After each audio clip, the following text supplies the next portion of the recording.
Hello and welcome to Next Week Now, your first source in alternative news. I'm your host, Ethan Yoon, and tonight we'll be giving you a first look at next week's news.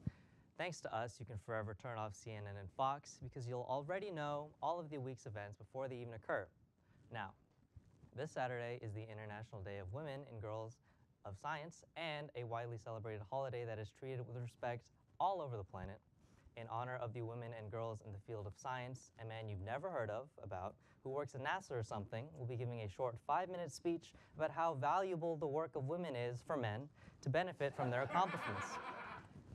He'll then speak about how he knows many women, including his wife and daughter. Neither his daughter or wife are in the field of science, but it's still nice to know that this speaker is aware of the existence of women. However, our main story tonight is, out of sheer journalistic responsibility, Donald Trump, or as we will soon be required to call him, King Emperor Donald Trump I, praise be upon him and his big, huge, huge hands.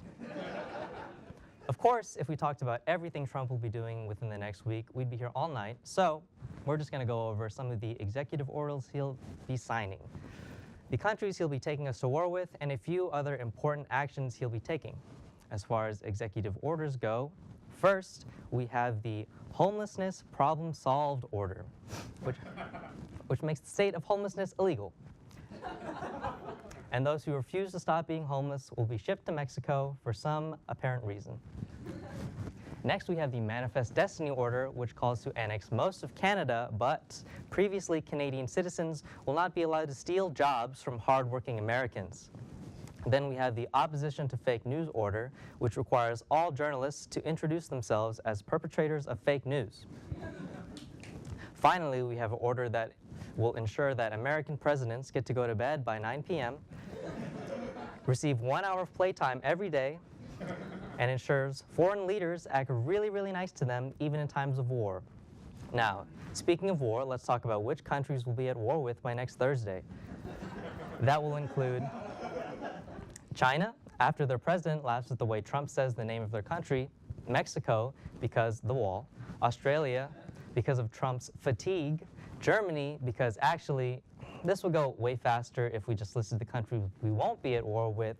So, the countries we won't be at war with are Israel, Canada, Russia, and that's it. Yep, just those 3 countries. There's even a cannibalistic tribe living on an island previously undiscovered by humanity that will have declared outright war on us in the next 7 days.